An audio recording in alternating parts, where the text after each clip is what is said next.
This is Hannibal from the HannibalTV.com with a daily wrestling news update for you. I did do an interview with Alan Funk Kiwi from WCW, and it was a very entertaining interview. So I highly suggest people check that out. I did that earlier today before I went for a little workout. My mother came over to watch Piper, who's still in the recovery process. And then Pat Miletich did an interview with the King of Connecticut and Jack Kirby. And then Jack Kirby has another interview coming up tonight right here. I actually forget who it's with, the one tonight, but I'll look it up as I'm talking about other stuff. But Logan Paul has revealed that he's pulling out of his planned boxing match in January due to the knee injury he sustained at Crown Jewel.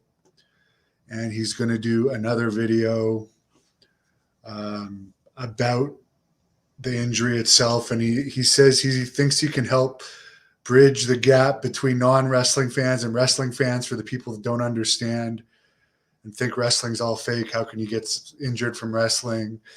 He said he's going to do a video to help people understand his injuries a little bit better. He has publicly stated that he wants to wrestle John Cena at WrestleMania. And John Cena has expressed some interest in it as well. So we can only assume that whatever medical information he has indicates that his injury will be better by then. Oh, and of course, on the Great North Wrestling Podcast, it's the Bruiser, Canadian independent wrestling legend, the Bruiser. But let me get into the AEW news, which, by the way, I guess Tony Khan had said it was going to be a 3-hour pay-per-view, but it went 4 hours.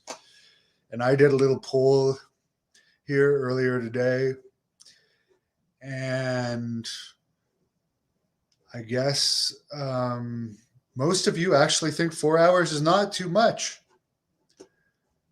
And this is actually my first time actually looking at the poll.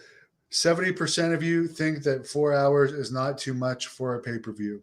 I did read some reports on the show that they were saying they felt relieved when it finally ended.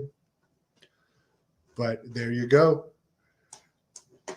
I will say that there you go for Tony Khan. If you're watching this, the fans don't mind a 4-hour pay-per-view. For me, if I'm having people over to watch a pay-per-view, I'd be like, now I got to pay for 4 hours worth of food instead of 3 hours, or 4 hours worth of drinks, which can add up.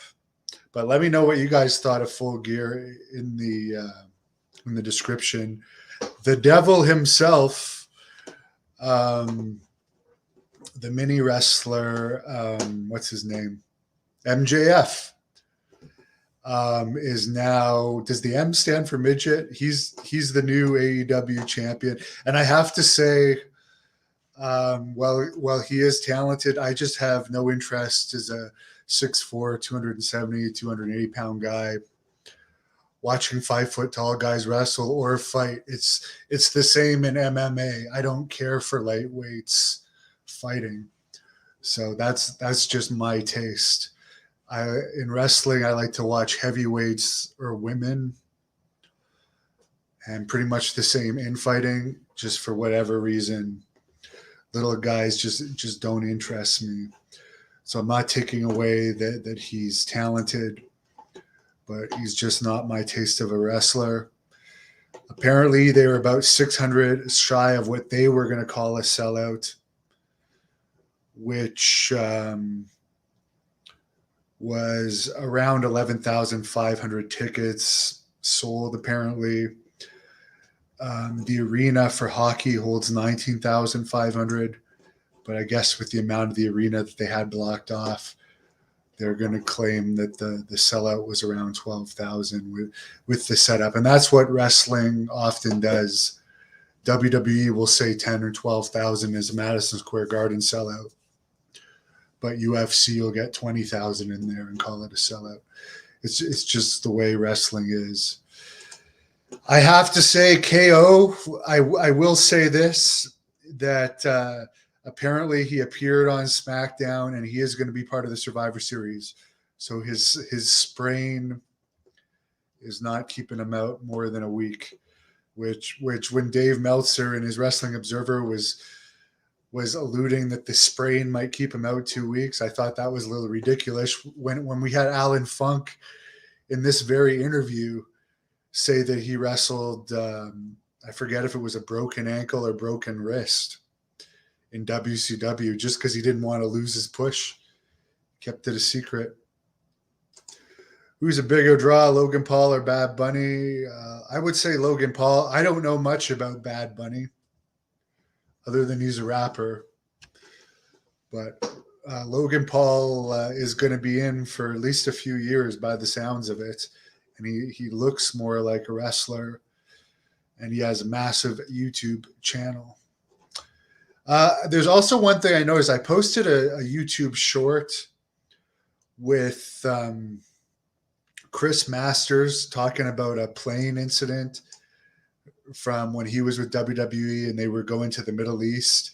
And I guess Vince McMahon got drunk. And at one point on the plane, he was trying to get CM Punk and Carlito to fight or wrestle for real, because Carlito apparently had been hitting on Maria Kanellis, who I guess was dating CM Punk at the time. And in the end, I guess CM Punk had a little grappling match with Shelton Benjamin, which Shelton Benjamin won. But it reminded me, because I was wondering why they would hire Maria Kanellis and Mike Kanellis to AEW. Could that be another shot at CM Punk? That they hired an ex-girlfriend and her new husband? I don't know. I wouldn't really be happy about that.